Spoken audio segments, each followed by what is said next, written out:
So hello दोस्तों, मैं हूं आपका दोस्त धीरज और आप देख रहे हैं तो स्टडी विद धीरज। यार मेरे को पता है कि मैं बहुत दिन से नहीं था, अब रेगुलर नहीं था। अब से मैं डेली वीडियो आएगी और डेली शायद वन शॉट आएगा, पर डेली शायद वन शॉट बहुत ज़्यादा मेरे लिए मुश्किल हो जाएगा। फिर भी मैं ट्राई करूँगा। और मैं इतने दिन से क्यों नहीं आया, क्या कर रहा था, और आया तो भी वन शॉट लेके क्यों आया, और आया तो भी 17% बैटरी के साथ क्यों आया, चार्ज के साथ क्यों आया। तो ये सारी बातें करेंगे अपन वीडियो के मतलब बीच में, क्योंकि क्या है कि जो नए लोग आए हैं वो बोर हो जाएंगे। तो नए लोगों के लिए एक स्पेशल नोट, अगर वीडियो अच्छा लगे तो प्लीज़ लाइक और सब्सक्राइब कर दो, क्योंकि इसमें कोई बुराई नहीं है यार। और क्यों करना चाहिए, क्योंकि इसकी बहुत सारी वजह है, जैसे कि मैं हैंड रिटन नोट्स देता हूँ, टेस्ट, और टेलीग्राम को ज्वाइन करोगे तो टेस्ट भी होते हैं वहाँ पे, सैम्पल पेपर्स और कुछ स्पेशल क्वेश्चंस जो ही आ सकते हैं एग्ज़ाम के अंदर। सो ऐसा कुछ टेलीग्राम का ये बेनिफिट है। वैसे तो ऐसा मतलब टेलीग्राम का ये बेनिफिट है। सो ओके, तो मैंने कहा था कि मैं पूरा वन शॉट में पढ़ाऊँगा। इट मीन्स कि जितना भी मैंने अभी तक पढ़ा है वो भी मेरे को वापस पढ़ाना पड़ेगा। तो कोई बात नहीं, मैं पढ़ा लेता हूँ। सो ऐसा है कि light is a form of energy, ठीक है, विच इनेबल्स अस टू सी। अगर कोई भी ऑब्जेक्ट अगर अपन को दिख रहा है तो वो क्यों दिख रहा है। ऐसा तो है नहीं कि हमारी मतलब आंखें कोई कैमरे हैं और वो हर एक सेकंड, नैनो सेकंड में फ़ोटोज़ खींचती रहती है और वो फ़ोटोज़ हमारे ब्रेन तक पहुंचाते रहते हैं। नहीं, फिर तो हमारी आंखें हैंग होने लग जाती। नहीं, ऐसा नहीं है। ऐसा है कि अगर कोई ऑब्जेक्ट है उसके ऊपर अगर लाइट डाल रहे हैं अपन, तो उस ऑब्जेक्ट को लाइट अच्छी नहीं लगती, इसलिए वो उसको वापस रिफ्लेक्ट कर देता है। तो जब वो उस लाइट को रिफ्लेक्ट कर रहा है ना, तो वही जो लाइट है वो अपन को दिखती है। ऑब्जेक्ट नहीं दिख रहा है, उसकी जो रिफ्लेक्टेड लाइट है वो अपन को दिख रही है, ठीक है ना। और इस चैप्टर में अपन यही पढ़ेंगे कि रिफ्रैक्शन कैसे होता है, और तो और लाइट एक स्ट्रेट लाइन में कैसे जाती है, और angle of incident angle of deflection के कैसे इक्वल्स होता है। तो चलो अगर अपन आगे आते हैं तो फिर आता है यहाँ पे रिफ्लेक्शन ऑफ द लाइट, ठीक है। बहुत बड़ा चैप्टर है, वीडियो पे छोटा ही होगा, वीडियो बहुत छोटा होने वाला है। सो ध्यान से समझना, धीरे धीरे आराम से समझा रहा हूँ, कोई जल्दी नहीं है। तो रिफ्लेक्शन ऑफ लाइट, देखो ऐसा होता है कि रिफ्लेक्शन ऑफ लाइट में क्या होता है कि जैसे कि एक कोई भी मिरर है, ठीक है, लाइट यहाँ से आ रही है तो इसको अपन कहते हैं इंसिडेंट रे ऑफ इंसिडेंस। तो फिर यहाँ से फिर वो लाइट वापस जाएगी, इसको अपन कहते हैं रिफ्लेक्टेड रे, ठीक है। तो ये इन दोनों का जो एंगल होना चाहिए ना, वो इक्वल होना चाहिए, ठीक है ना, इक्वल होना चाहिए।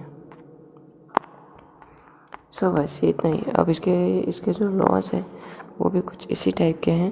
चलो देखो, देख लेते हैं। इसके कुछ लॉस है, लॉस ऑफ रिफ्लेक्शन, बहुत ज़्यादा इंपॉर्टेंट है। चाहो तो स्क्रीनशॉट ले लो या फिर आप कॉपी में लिख दो। तो ऐसा है, the angle of incident is always equal to the angle of reflection, मतलब कि I is always equal to the R. The incident ray, अगर कोई कॉपी है तो I is equal to R भी लिख दो। The incident ray, reflected ray and the normal to the reflecting surface at the point of incident lie in the same panel। और ये कि सारे के सारे सेम पैनल पे होते हैं, मतलब कि एक ही सरफेस के ऊपर। अब image form by plane mirror, अब प्लेन मिरर से इमेज फॉर्मेशन कैसे होती है, तो इसके बारे में अपन पढ़ते हैं। तो इमेज फॉर्मेशन पहले बुक में ये ऐसी टर्म्स दी हुई हैं जैसे वर्चुअल, इरेक्ट, लेटरली इन्वर्टेड। इनके मीनिंग्स आप लोगों को पता नहीं होंगे, कुछ कोई होंगे, कुछ डिक्शनरी लेके बैठे होंगे, कुछ ने गूगल सर्च किया होगा, पर यहाँ पे है। तो देखो, वर्चुअल का मतलब क्या होता है, वर्चुअल यानी कि इमेजनरी, यानी कि वो अपन को नहीं दिख रही है, सिर्फ अपन इमेजिन कर रहे हैं कि हाँ ऐसी इमेज वहाँ पे बन सकती है। फिर इरेक्ट यानी कि वर्चुअल स्क्रीन यानी कि जो रियली में नहीं है पर वो शायद हो सकती है, यानी कि virtual. The image that do not form on the screen, यानी कि जो स्क्रीन के पीछे होती है। फिर लेटरली इन्वर्टेड यानी कि left side of the pair, right side of the image. Size of the image is equal to the size of the object on a plane mirror.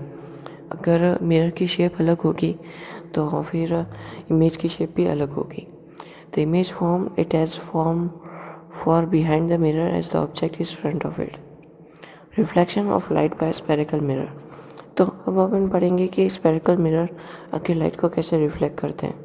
तो mirror whose reflecting surface are curved inward और outward spherically called spherical mirrors, ठीक है ना। इसमें अपन एक example ले सकते हैं स्पून का। तो मैंने पहले भी बताया था कि एक स्पून लेके आ जाओ, अभी के अभी जाओ और वीडियो को बंद करके फिर जाओ। तो उसको ऐसा रखना कि मतलब स्पून का जो ऐसा वाला जो साइड है, मतलब कि ये वाला जो साइड है स्पून का, वो अपने फेस की तरफ रखो, ठीक है ना, अपने फेस की तरफ रखो। तो आपका फेस अपसाइड डाउन दिखेगा, मतलब उल्टा दिखेगा। और इसी को अब इस साइड वाले ऐसा वाला जो कर्व्ड वाला जो पार्ट है ना, उस साइड रखो तो फेस एकदम राइट दिखेगा। तो इससे समझ में आ जाता है कि क्या है। तो अब यहाँ पे कुछ बेसिक टर्म्स हैं रिलेटेड टू स्फेरिकल मिरर्स, ठीक है ना। तो चलो इन टर्म्स को देख लेते हैं एक बार। तो सॉरी, तो देखो इसमें क्या है, इसमें सबसे फर्स्ट में ये है कॉनकेव मिरर, ठीक है ना, ये वाला। तो ठीक है ना, ये हमारा कॉनकेव मिरर, ठीक है। फिर ये जो लाइन आती है ना, जो एकदम मिरर के कॉनकेव मिरर के सेंटर तक जाती है, होती है प्रिंसिपल एक्सेस, ठीक है। इसको अपन कहते हैं प्रिंसिपल एक्सेस। अब ये जो रेडियस, अब ये जो पॉइंट सी यानी कि पॉइंट ऑफ कर्वेचर से लेके फोकल लेंथ तक जो पॉइंट होता है, उसको अपन कहते हैं रेडियस ऑफ कर्वेचर, ठीक है ना। क्योंकि ये है सेंटर ऑफ द कर्वेचर, इसलिए ये रेडियस ऑफ द कर्वेचर। और ये है हमारा एफ, जो कि इसको अपन डिनोट करते हैं फोकल लेंथ से। और यहाँ पर नीचे भी ऐसा ही है, सेम टू सेम। अब उनके बारे में जानते हैं कि वो जो मैंने ऊपर का बताया था कि ये लाइन ऐसी है, ये लाइन ऐसी है, वो फोकल लेंथ है, ये प्रिंसिपल एक्सेस है। तो फिर वो है क्या? तो principal axis, line joining the pole and the centre of the curvature of the spherical mirror. जो भी मतलब रिफ्लेक्टेड रेज हैं कॉनकेव मिरर की, वो सारी इधर ही आके इंटरसेक्ट करती है। Pole, the geometrical centre of point the reflecting surface spherical mirror denoted by P. तो ये कोई पोल यानी कि नॉर्थ पोल साउथ पोल वाला पोल नहीं है, बस ये जो प्रिंसिपल एक्सेस है उसके पॉइंट पे पोल होता है। तो अब एपिच्योर क्या होता है? एपिच्योर कोई हेमिच्योर या फिर कोई मतलब थेरेपी नहीं है। एपिच्योर मतलब कि वेथ कितनी है रिफ्लेक्टिव स्फेरिकल मिरर्स के, यानी कि मतलब उसका मोटा कितना है स्फेरिकल मिरर, ठीक है ना। अब सेंटर ऑफ कर्वेचर, तो कर्वेचर यानी कि मतलब कोई मेरा शायद प्रोनाउंसिएशन गलत है पर यही प्रोनाउंसिएशन है। तो the reflecting surface of a spherical mirror form a sphere, ठीक है, सीधी सी बात है भाई। It has a centre which is known as centre of curvature denoted by C, ठीक है। अब यहाँ पे एक बात आती है कि radius of curvature, the spherical, the separation between the pole and the centre of the curvature is P C, यानी कि P C is equal to R. अगर कॉपी है तो ये लिख लो, नहीं है तो दिमाग में बिठा लो। और एक खुशखबरी, मतलब कल से एआई जिन लोगों को सीखना है, artificial intelligence, machine learning, Python, C++, कल से उनकी भी टीचिंग स्टार्ट हो रही है। तो अगर वो सीखना चाहते हो तो भाई प्लीज़ सब्सक्राइब कर लो, क्योंकि कल से वो भी स्टार्ट होने वाला है। और कौन कौन एक्साइटेड है नीचे कमेंट बॉक्स में लिख दो AI। तो ठीक है ना, अब अपन जाएंगे फोकस पॉइंट क्या होता है। हाँ, मैंने ऊपर फोकल लेंथ के बारे में बताया था, प्रिंसिपल फोकस के बारे में बताया था, पर focus point of focal length के बारे में नहीं बताया था। फोकस पॉइंट क्या है? The point on the principal axis where all parallel rays meet after reflection denoted by F. तो रिफ्लेक्शन के बाद वो डिनोटेड बाय एफ हो जाता है। और ये है हमारा फोकस पॉइंट, क्योंकि यहाँ पे जो पैरेलल जो रेज होती है वो रिफ्लेक्ट हो फोकस होती है, ठीक है। अब हमारी फोकल लेंथ क्या है? The length between the length, अरे यार मेरे ना हिंदी और इंग्लिश जब मिक्स हो जाती है ना, जीप मतलब तोतला जाती है पूरी, टंग ट्विस्टर्स का यूज़ करना पड़ेगा थोड़े दिन तक। The length between the pole and the focal point that is PF is equal to F। ज़्यादा देर तक अगर अपन इंग्लिश बोलते हैं ना तो अपनी हिंदी तोतला जाती है, और अगर ज़्यादा देर तक हिंदी बोलते हैं तो इंग्लिश तोतला जाती है। बहुत ही मतलब भारी काम है ये। Image formation bye spherical mirror, ठीक है। रिफ्लेक्टिंग मिरर से इमेज मतलब रिफ्लेक्ट कर देते हैं वो लाइट, स्फेरिकल मिरर्स भी ठीक है कर लेते हैं। पर क्या वो इमेज फॉर्मेशन भी करते हैं? लेट्स सी, देखते हैं इमेज फॉर्मेशन उनसे होती है कि नहीं होती, उनके बस की बात है कि नहीं। तो ठीक है, remember a ray of light when it is when it is parallel to the principal axis always passes through the focus, vice versa.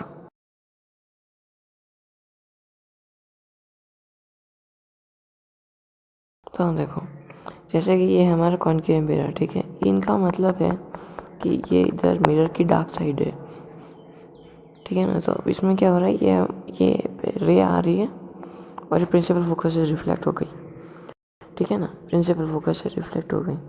Concave में भी ऐसा हो रहा है कि ये प्रिंसिपल फोकस से रिफ्लेक्ट हो जाती है, पर कॉन्वेक्स में इसका जस्ट अपोजिट हो रहा है।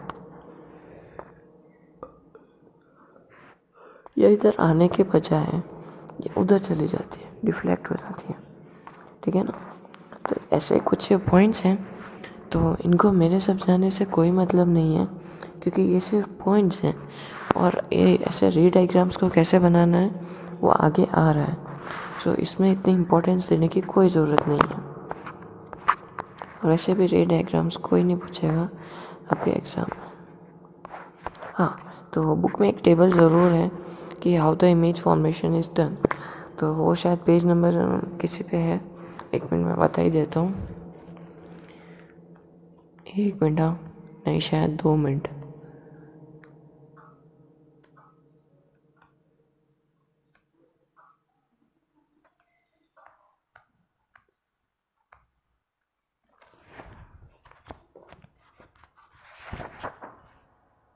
Wait a minute.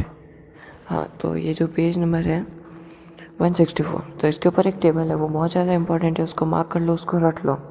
जैसे वो टेंस वाले टेबल ये लर्न की थी ना, उसको रट लो। कल मेरे मतलब ग्रामर का एग्ज़ाम था, 20 में से 20, पता नहीं क्यों, शायद उस वीडियो की वजह से। होप सो कि आपको भी अब ग्रामर क्लियर हो गई होगी। सो ठीक है ना, तो ये जो इतना पूरा 3 पेज की जो बकवास है वो सारे उस टेबल के अंदर लिखी हुई है। उस टेबल को अच्छे से पढ़ो, नहीं तो फिर देखो उस टेबल में ना कॉमन बातें ढूंढने की ट्राई करना। जैसे कि उसमें बहुत सारी ऐसी चीज़ें हैं जो कॉमन है, जैसे कि ऊपर की सारी इमेज जो है, मतलब ऊपर की जितनी भी सारी इमेज है वो रियल और इन्वर्टेड है, सिर्फ लास्ट की इमेज जो है वो वर्चुअल और इरेक्ट है। तो ऐसे उनमें पॉइंट्स ढूंढने की ट्राई करना, ठीक है ना। और इन सब में वही बकवास है, ऐसा कुछ इम्पोर्टेंट नहीं है। अब use of concave mirror, concave mirror का यूज़ कहाँ पे होता है? Used in torches such as light headlight of vehicle. तो ये कॉनकेव मिरर क्या करता है कि मतलब कॉनकेव मिरर जो है, तो मतलब अगर इधर से लाइट आ रही है तो उसको स्प्रेड आउट नहीं करेगा, उसको वो एक जगह पे फोकस करेगा, मतलब एक लिमिटेड एरिया पे वो उसको फोकस करेगा। Use to see large images of face as a shaving mirror. तो अगर आपके पापा के पास, मम्मी के पास, तो क्या करेगा, शेविंग मिरर है तो उसके अंदर देखना कि उसमें कॉनकेव मिरर लगा हुआ होगा। सॉरी, थोड़ा सा नॉइज़ पोल्यूशन है। यूज बाय, मतलब पता नहीं है यार, नॉइज़ पोल्यूशन 7 बजे किसको नॉइज़ पोल्यूशन करने का सूझ रहा है, ठीक है ना। तो ये यूज़ है हमारे कॉन्वेक्स मिरर। कॉन्वेक्स मिरर का क्या है? कॉन्वेक्स मिरर जो है हमारे व्हीकल्स में लगता है ताकि हम जो बहुत सारी चीज़ें वो छोटे से मिरर में देख सकें। अब sign of convection for reflection और स्फेरिकल मिरर्स, तो इसमें कुछ साइंस होते हैं, ऐसा कुछ नहीं है, ये सिर्फ एक वो है कार्टिज्म सिस्टम है, इससे अपन को फाइंड करना है। तो देखो, the object is always place to the left side of the mirror, ठीक है, और जो डिस्टेंस जो है, ऑब्जेक्ट जो है वो हमेशा left side of the mirror के यहाँ पे प्लेस्ड होता है, और all the distance should be measured from the pole, और पोल से साइड डिस्टेंस मेजर करते हैं, और पी जो है वो उसका ओरिजिन है। राइट साइड जो है वो एक्स एक्सिस है प्लस वाली, लेफ्ट साइड जो है वो वाई एक्सिस है, और परपेंडिकुलर बिलो जो है वाई एक्सिस, और ये सब कुछ तो पता ही है आप लोगों को। अब ये है मिरर फार्मूला का डाइवर्जन नहीं आ रहा है, मिरर फार्मूला आएगा पर मिरर फार्मूले का डाइवर्जन नहीं आएगा, ये पूरा इसका डाइवर्जन है, तो ये नहीं आ रहा। बाकी ये बहुत इंपॉर्टेंट है, इसका स्क्रीनशॉट ले लो, ये वाला जो पार्ट है ये बहुत ज़्यादा इंपॉर्टेंट है। Few tips to remember sign of convection for spherical mirrors. ये है ऑब्जेक्ट की हाइट h, ये है ऑलवेज पॉजिटिव, ये हमेशा ऑलवेज पॉजिटिव रहती है। अब इमेज ऑफ द हाइट, तो ये रियल भी हो सकती है, वर्चुअल भी हो सकती है, यानी कि नेगेटिव पोजीशन भी हो सकती है और पॉजिटिव पोजीशन भी हो सकती है। u मतलब है डिस्टेंस, u मतलब है object distance from the pole, u का मतलब है object distance from the pole और v का मतलब है object distance from the pole. और फोकल लेंथ क्या है? फोकल लेंथ का है f से डिनोट करते हैं। ये कॉन्वेक्स मिरर और कॉनकेव मिरर दोनों में होता है और ये हमेशा नेगेटिव और हमेशा पॉजिटिव होता है। नेगेटिव तो ये होता है कॉनकेव मिरर में और पॉजिटिव होता है कॉन्वेक्स मिरर में, ठीक है ना। और फिर ये पोल और ये सब कुछ है, ठीक है। अब refraction of the light happens in transparent medium, तो ये होता है ट्रांसपेरेंट मीडियम के अंदर।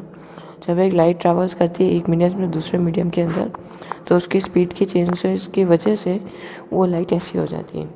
अगर किसी के घर पे अभी भी अवेलेबल है ग्लास का कोई ग्लास, ग्लास का ग्लास अगर कोई अवेलेबल है तो मैं कुछ बता रहा हूँ उसको, देखो ग्लास का ग्लास लेके आओ, एक ग्लास लेके आ जाओ जो कि ग्लास का बना हो, स्टील का नहीं। उसमें ना पानी डाल दो, ठीक है, यहाँ तक पानी भरा जाना चाहिए। अब उसके अंदर एक नटराज की पेंसिल ज़रूरी नहीं है, क्योंकि हाँ भले ही हम पर इंडियंस है पर फिर भी ना कोई भी पेंसिल डाल दो अंदर, ठीक है ना। तो अब इसमें क्या होगा, आपको क्या लगता है कि ये एकदम स्ट्रेट होगी, है ना, ये लग रहा है ना, नहीं होगी। यहाँ तक आ रही है जो स्ट्रेट है, फिर ये ना थोड़ी सी ऐसी इन्वर्टेड हो जाएगी, थोड़ी सी मीन्स इधर खिसक जाएगी ये, देखना वो उसका बहुत अच्छा होता है, मज़ा आता है, ठीक है ना। अब some commonly observe phenomena due to reflection, अब कुछ कॉमन रिफ्लेक्शन है, ठीक है। A stone at the bottom of water tub appear to be raised, मतलब अगर कोई स्टोन है और बॉटल मतलब किसी टब के अंदर रखा हुआ है तो एकदम वो ऐसा लगेगा कि हाँ वो बड़ा हो गया है, ठीक है ना। A fish kept in aquarium appear to be bigger than its actual size, तो मैं बताना भूल गया था, बहुत सारे एनिमेशन और कार्टून्स में आप लोगों ने देखा ही होगा कि एक बड़ा सा पाउंड है, उसके अंदर एक फ़िश है, ऐसी फ़िश नहीं होती ना। तो एक प्यारी सी मैं फ़िश बना देता हूँ, ठीक है, ये प्यारी सी फ़िश है और इसकी एक छोटी सी आँख है, एकदम छोटी सी आँख है जैसे एनिमी में होती है, और ये हमारी फ़िश है। तो अगर ये पानी में तैर रही है और यहाँ पे एक बंदा है, ठीक है ना, बंदा है जिसके लंबे लंबे बाल है, ठीक है, ओके। सो अब ये ट्राई करेगा इस फिश को पकड़ने के लिए, पर ये पकड़ नहीं पाएगा वन ट्राई में ये इस फिश को कभी नहीं पकड़ पाएगा। अब क्यों? ये इसलिए होता है, इसी को अपन कहते हैं रिफ्रैक्शन, क्योंकि जब वो फिश मेरे यहाँ पे है, असली पोजीशन उसकी यहाँ पे, पर वाटर की वजह से वो अपन को यहाँ पे दिखती है, ठीक है ना। तो वो अगर इसको यहाँ पे मारेगा पर फिश तो भाई यहाँ पे है ना, वो तो भाग जाएगी। तो ये नेचर का कमाल, ताकि कोई फिश को पानी के अंदर परेशान ना कर सके, पर फिर भी हम करते हैं उसको। तो reflection through rectangular glass type, ये सबसे मज़ेदार होता है। देखो इसमें ये लाइट आ रही है, फिर इधर रिफ्लेक्ट हो रही है, फिर से ये वापस उसी पैनल पे जा रही है। बहुत ही ज़्यादा शानदार रिफ्लेक्शन होता है ये, देखा नहीं है पर यूट्यूब पे सर्च कर लेना, रिफ्रैक्शन लिखना, रिफ्लेक्शन नहीं, refraction of a light through a rectangular prism glass slab, बहुत ही ज़्यादा शानदार लगता है वो। तो ठीक है ना, तो ये इसमें वही है जो हमने टर्म्स पहले पढ़ी थी, वही टर्म्स है इसके अंदर, ठीक है ना। और ये कुछ नहीं, ये यहाँ पे सिर्फ एक बकवास है, क्योंकि ये जो ऊपर जो समझाया है, जिन्होंने मेरे वीडियोस पहले वाला डिटेल वीडियो देखा है कि कोई भी डायग्राम है तो उसको कैसे समझना है, तो भाई उसको तो भाई ये सब का कोई मैटर ही नहीं है, क्योंकि इसमें ऐसा कुछ नहीं है, सिर्फ डिफाइन किया है कि ये कौन सी लाइन है, वो कौन सी लाइन है, ठीक है ना। अब laws of reflection light, reflective lights का तो पढ़ लिया, रिफ्लेक्टिव का बाकी है, तो चलो पढ़ लेते हैं। तो इसका ऐसा है कि जो इंसिडेंट रे है ना, वो रिफ्लेक्टेड रे और normal ray to the interference of two transparent medium, तो ठीक है। The ratio of sine of angle of incident, the sine of angle of refraction is a constant, तो ये कांस्टेंट आर की वैल्यू आती है यहाँ पे, sine I by R is equals to R, ठीक है ना। तो अब इसके नीचे वाला जो फॉर्मूला है ये वाला, ये बुक के अंदर नहीं है, इसीलिए यहाँ पे है। तो देखो सिन आर को अपन कैसे डिनोट कर सकते हैं, n2/n1, तो इसको अपन ने किसके डिनोट कर दिया, n2/1, राइट। अब रिफ्लेक्टिव इंडेक्स क्या होता है, रिफ्लेक्टिव इंडेक्स यानी कि ग्लास स्लैब के ऊपर से रेस्पेक्ट ऑफ एयर या फिर स्पीड रेशो के हिसाब से जो एयर का जो डिफ्लेक्शन होता है वो होता है हमारा रिफ्लेक्टिव इंडेक्स। जैसे कि अब यहाँ पे देख लो कि ये एन जी ए जो है ये किस में फॉर्म हो रहा है, एन जी और ए में स्पीड ऑफ लाइट जो कि है सी, और speed of light in the glass जो कि है वी। अब स्पीड ऑफ लाइट वैक्यूम में कितनी होती है, 3.10 पावर 8 मीटर सेकेंड, ठीक है ना, बहुत ज़्यादा हाई स्पीड होती है, ठीक है ना। तो यहाँ पे कुछ ये ऐसा कुछ नहीं है, ये बस छोटे मोटे से पॉइंट है। अब स्फेरिकल लेंस, यस, इतनी देर से अपन जो पढ़ रहे थे वो था स्फेरिकल मिरर। स्फेरिकल मिरर और स्फेरिकल लेंस में क्या फ़र्क है, स्फेरिकल मिरर जो होता है वो रियल ट्रांसपेरेंट नहीं होता, उसके सिर्फ एक ही साइड को अपन देख सकते हैं, जबकि स्फेरिकल लेंस जो होता है वो ट्रांसपेरेंट होता है, उसके अपन दोनों ही साइड देख सकते हैं। अब ठीक है ना। अब कॉन्वेक्स मिरर, कॉन्वेक्स लेंस क्या होता है, कॉन्वेक्स लेंस वही है, इनके सारी वही डिफाइंस हैं और ये इनकी कुछ टर्म्स हैं, तो इसको अपन नीचे आके पढ़ लेते हैं। तो ये है centre of the curvature, a lens इधर अ कॉन्वेक्स लेंस या फिर एक कॉन्वेक्स लेंस हो, उनमें स्फेरिकल सरफेस होगा, और अगर स्फेरिकल सरफेस है तो उनके अंदर सेंटर ऑफ द कर्वेचर भी होगा, ठीक है। अब principal axis, imaginary straight line passing through the two centres of the curvature, imaginary line है, ठीक है ना। अब optical centre, the central point of the lens is its optical center, a ray of light when passes through एपिच्योर का पता ही है, the effective diameter of a circular outline of a spherical lens, ठीक है।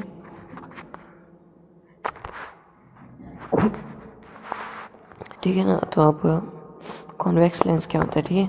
तो अब ये लाइट को कैसे मतलब इनके थ्रू पास आउट होने देते हैं, तो ये है सीधी सी बात है, जैसा मतलब रिफ्लेक्ट करते हैं वैसा ये करते हैं। अब ये आ गया tips to draw for ray diagrams. After reflection a ray parallel to principal axis will pass through E, ठीक है ना, will pass through E. A ray passes through F, अगर कोई रे पास हो रही है एफ से तो फिर वो रिफ्लेक्शन के बाद इमर्ज होगी पैरेलल प्रिंसिपल एक्सिस के बाद, और वाइस वर्सा भी होता है कि अगर, ठीक है ना, ठीक है। और फिर सी पॉइंट ये है कि a ray passes through optical centre, वो passes through any diversion. Image formation by a convex lens from a various, ठीक है, इसकी भी एक टेबल है बुक में, तो वो आप पढ़ लेना, ईजी हो जाएगा आप लोगों के लिए, ठीक है। अब ये साइन ऑफ कन्वेक्शन आ जाता है, अब ये आ जाता है हमारा लेंस फार्मूला। तो लेंस फार्मूला अपन को नहीं पढ़ना है क्योंकि इसका कोई मैटर नहीं है, क्योंकि ये उसका डाइवर्जन है और डाइवर्जन नहीं आ रहा है, सिर्फ फार्मूलेज आ रहे हैं। A few tips to remember, ये भी वही है, power of the lens, the degree of conversion of a diverse lens ray achieve by a lens is known as power of the lens, ठीक है। इसको ये बहुत इंपॉर्टेंट है, बहुत सारे न्यूमेरिकल्स इससे आएंगे, कंफ्यूज मत होता है ना, पावर की मतलब इलेक्ट्रिसिटी में जो डिफाइन थी उससे और जो इसमें है उसमें गलती हो सकती है। It is defined as reciprocal of its focal length represented by P, ठीक है ना। तो ये इसका फॉर्मूले हैं, ठीक है ना। तो उसके फॉर्मूले से मेरे बोलने से कुछ नहीं होगा, उनको याद रखना पड़ेगा। सो ठीक है, तो ये चैप्टर हो चुका है ख़त्म। मेरी पूरी ट्राई थी कि मैं 30 मिनट्स में इसको कंप्लीट कर सकूं, और ये हो गया। Thank you for your support, please subscribe कर दो अगर अच्छा लगा तो।